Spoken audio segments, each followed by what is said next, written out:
Hi there, and thanks for tuning in. Hey, do you know how important you are? I mean, do you really know? I'm here today to remind you that you are incredibly important. As a caring grown-up in a child's life, you have power.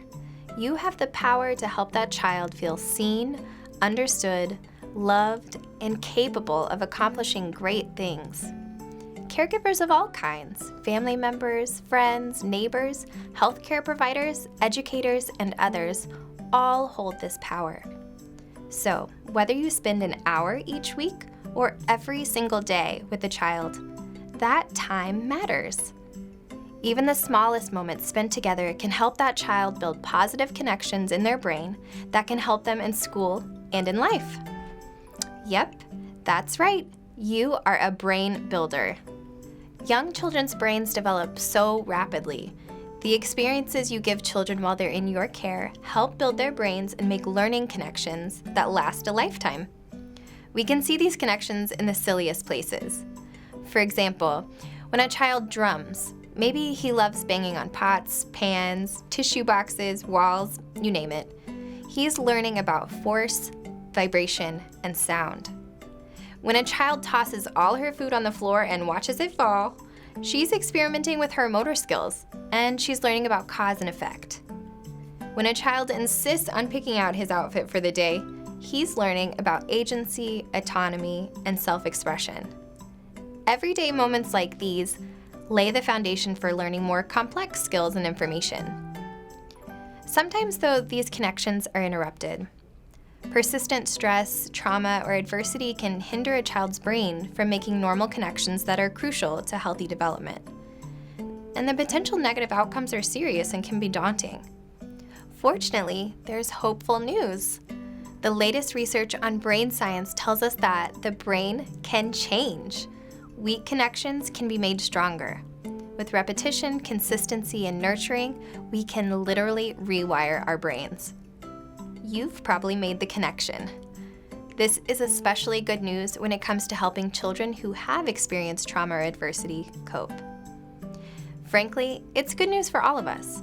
We have the potential to change for the better, and again, we have the potential to help others, especially children in our care, grow and thrive. As with other healthy habits like eating well or exercising, we see results when we make small, consistent changes. The same goes for the brain. Small moments and meaningful interactions, especially with a caring grown-up, add up. Did I mention that you're really important? I hope you're beginning to understand why. Today, we're going to watch 3 videos from Sesame Street and Communities that offer examples of quality adult-child interactions. I'll point out strategies from each video that you can either continue to use and be more intentional about, or add to your tool belt so you can start using them with children in your care. Then we'll review all the strategies and identify opportunities to put them to use. Before we get started, check in with yourself. Write down 3 things you already do well. Maybe you're great at making eye contact or giving compliments and affirmations. Maybe you have a knack for asking questions that help others feel special. Whatever your strengths are, keep them in mind as we explore resources. Time for our first video. Developing relationships with little ones takes time, trust, and patience. In this video, we see Abby Cadabby and her mom, Maggie. And Maggie provides such a nice example for us as she helps Abby through a challenging situation. Let's watch, keeping an eye out for strategies we can use with children in our care. Okey dokey, honeysuckle petunia juice into the cup. Here goes. Oh no! I spilled it! What do I do? Mommy! Hey, what's the matter, Pumpkin? Well, I spilled the honeysuckle petunia juice. I tried to do it by myself, but I made a big mess. Look at it! Oh, honey, hey, spills and chills, they happen to everybody. Oh, but can you magic it clean, pretty please, please? What, magic? We don't need magic to clean up a little honeysuckle petunia juice. Oh, but I spilled it! And it's okay. Come on, breathe with me now. Ready? Come on, deep breath. Come on. there. I know I feel better. How about you? Well, a little. A little is plenty. Now, how do we solve this problem? Oh, well, I know. Blessy, dressy, clean up the... Oh, yeah, no magic. No magic. Well, oh, I know. I can get a straw and I can drink it up off the table. Well, that would be a solution, but it'd be kind of yucky, don't you think? Yeah. Yeah, so what's another solution? I guess... oh, well, I guess we could just wipe it up. Exactly. Well, we can be the clean that messer uppers. Oh, Mommy, but how? It's so sticky. Oh, what do we use to clean up sticky things? Spaghetti? Spaghetti! No. Oh. Yummy, yummy honey? Honey, Mommy, that's sticky too. No, I think we need something, I don't know, to sop it up. You're right. And what better way to sop up a spill than with this handy-dandy sponge? See, my little dandelion? We can just wipe it up with a wet sponge. Yada-dee-yada-da, voila. What do you think? Wow, it's all gone.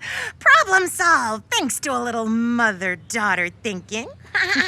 And you know what? It wasn't so bad spilling that juice after all. Right. Accidents happen all the time, Pumpkin. Yeah, I know. I guess you just have to find a way to make it better.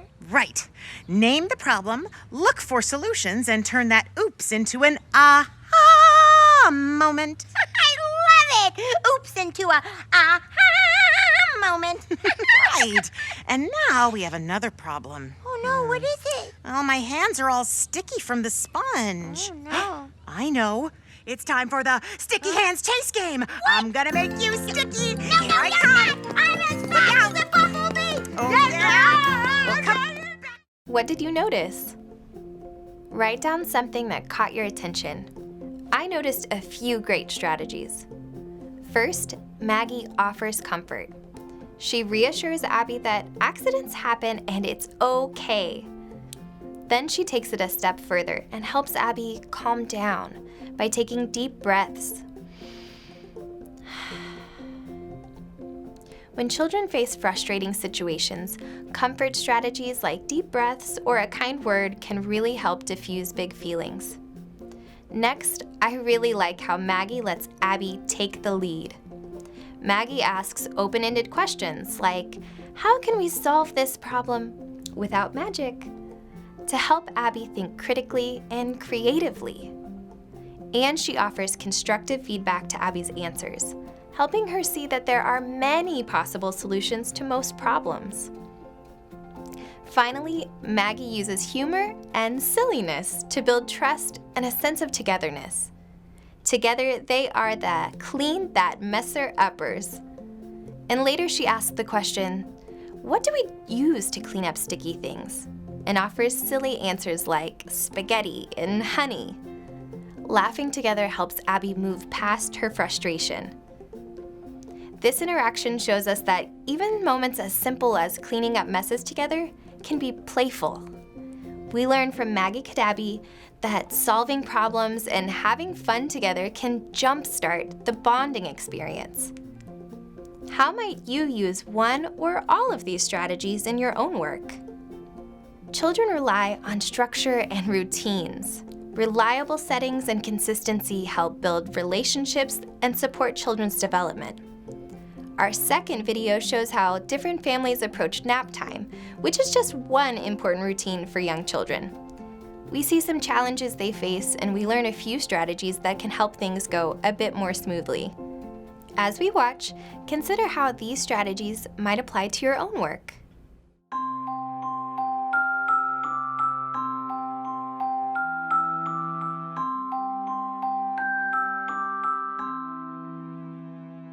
The biggest challenge to getting a child to nap is definitely when they don't want to nap. Come on, buddy. That is a big challenge. But if you have that routine set up, it makes it a lot easier to have them transition to going to sleep. We try to get him running outside at some point for at least 20, 25 minutes. Get him some water, snack, or at least lunch, so he'll be full. And laying him down slowly, dim the lights, and he'll slowly go to sleep after story time. He does try to get story time in about 3 times, though. Again. Again? Again? 3-year-olds definitely still need a nap. That's part of their day. With Jackson, a 2-hour nap usually sets him straight for the day. And if he really has to miss a nap, then we're kind of prepared for that, and his bedtime will just be a little bit earlier. I'm right behind you. Nice jump. When all else fails, go outside, run around some more, Try to make it to bedtime. make it to bedtime, exactly.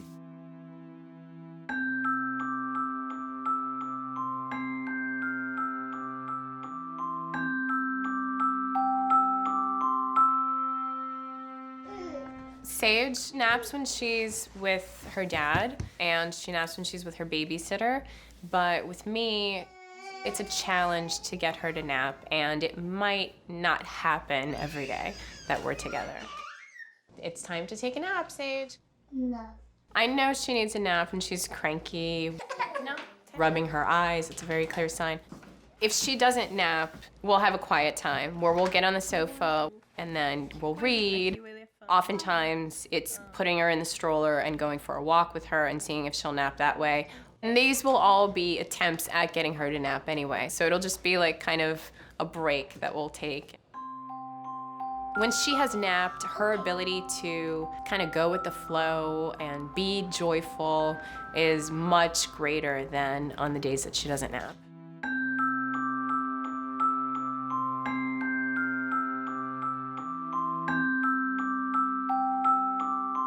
The challenge with napping is taking him away from what he's doing when he's in the middle of playing. But what helps is giving him like a time frame, even though he is young. All right, Drew. 5 more minutes and we're gonna go have a nap. We've started with, 5 more minutes of playtime, and then we're going to take a nap, and it really does help. You a little tired? Okay. We usually don't wait for him to be ready. We just know the time when we want to put him down.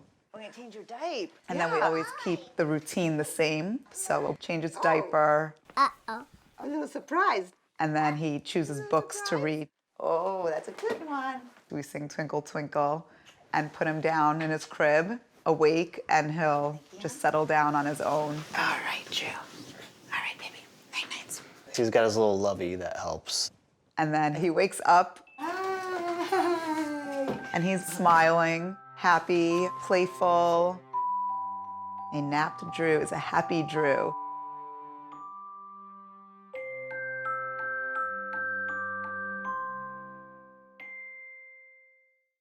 What caught your attention in this video? Write it down. This video shows that nap time can be tricky. Here are the strategies that stuck out to me. First, we can give kids the opportunity to get their energy out. Being active is important for so many reasons. It helps build strong muscles, gross motor skills, and confidence. Being active with others, like playing sports or games, can strengthen communication skills and promote trust. And of course, being active helps kids release all that energy so they're more willing to rest. Second, we can offer choices. If a nap just isn't going to happen, giving children the freedom of quiet time in place of a nap builds their autonomy. You might take this a step further by giving a child his choice of comfort item or quiet time activity. Next, we can prepare children for transition. Say, okay, we're going to play for 5 more minutes and then take a nap. Using language like first, then, next, and later can help children start to understand time and sequence and help them later on with following directions. Here's another tip. You can reinforce these concepts when you read a book or tell a story. Finally, it can help when we keep things the same within routines. For instance, you might ensure that a child has a full belly, a clean diaper, and their favorite comfort item. When kids know what to expect next, they feel safe and cared for. Do kids nap while they're in your care? Can you try some of these suggestions to help things go more smoothly? Maybe nap time isn't one of your regular routines. Some of these strategies still apply. Preparing kids to transition from one activity to another is always a good idea. And helping kids learn what comes next in a routine can be really helpful. Think about the routines you do have with kids. Maybe it's a special hello, a meal or snack time, reading a story together, or washing hands. How can you strengthen and celebrate those routines even more? What routines do you have? What routines can you strengthen and celebrate even more? It's also important to remember that routines look different from setting to setting, and that's okay.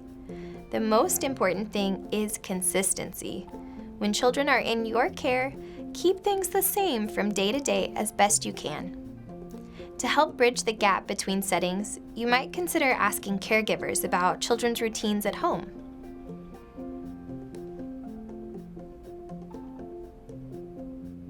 Children benefit when the people who are most involved in their lives have open and meaningful communication. And we can see that type of communication in our next video. This one features Elmo and his dad Louie, and their friend from Sesame Street, Nina. In the video, we learn that Nina is going to take care of Elmo for the day. And we see how the two grown-ups share information to ensure that the day goes smoothly. As we watch, notice how Nina and Louie communicate with respect. Oh, does Daddy really have to go to work? I'll be back before you know it. But guess who's taking care of you today? Hi, Elmo. We're gonna have so much fun today. Nina, thank you so much for looking after Elmo when I go into work. Oh, it's my pleasure. I thought maybe today we'd hit the park. How does that sound, Elmo? Yeah, that's a great idea. Now, just a heads up, Elmo woke up mighty early this morning, so he's gonna be needing a nap pretty soon. No. Elmo doesn't need a nap. No, Elmo wants to go to the playground and play. Okay, well, tell you what, Elmo.